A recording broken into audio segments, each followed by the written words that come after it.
Praise lord. దేవుని ఘనమైన నామమునకు మహిమ కలుగును గాక. దేవుని పేరట మీ అందరికీ హృదయపూర్వక వందనాలు. ఈ ఉదయకాలము దేవుని వాక్యాన్ని మనం విందాం.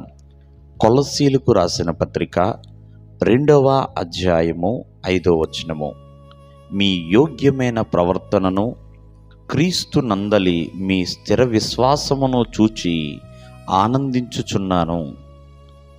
మరి భక్తుడైన పౌలు గారు తన యొక్క ప్రజలు నడుచుకున్న విధానాన్ని బట్టి ఆయన ఆనందిస్తున్నాడు, ఇలా రాస్తున్నాడండి. ఒకసారి ఆలోచించండి. మరి ఆత్మీయ జీవితంలో దేవుడంట మన నుండి కోరుకునేది చక్కటి యోగ్యమైన ప్రవర్తన.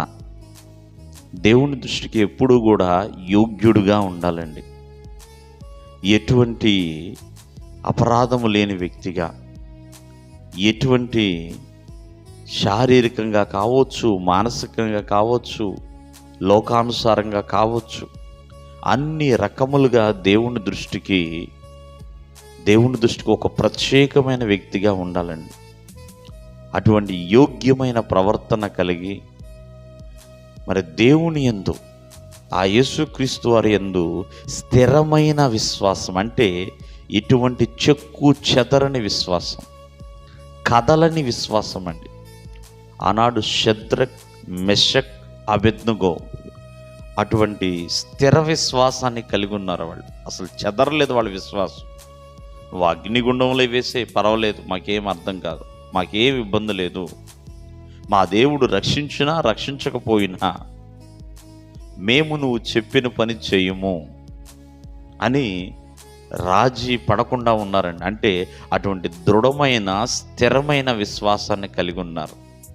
కాబట్టి ఈ రోజున ఆత్మీయ జీవితంలో ఉన్న ప్రతి విశ్వాసి కూడా దేవుని యందు స్థిరమైన విశ్వాసం కలిగి ఉండాలి.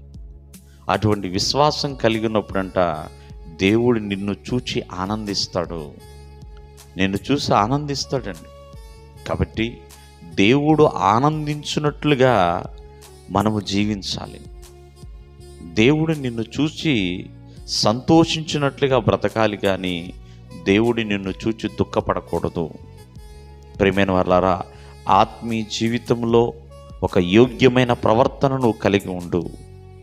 ఆత్మీయ జీవితంలో ఒక స్థిరమైన విశ్వాసాన్ని కలిగి ఎల్లప్పుడూ దేవుని దృష్టికి ఆనందంగా జీవించు. దేవుడు నిన్ను బట్టి ఎంతగానో ఆనందిస్తాడు. దేవుడు మిమ్మల్ని ఆశీర్వదించును గాక. ఆమేన్.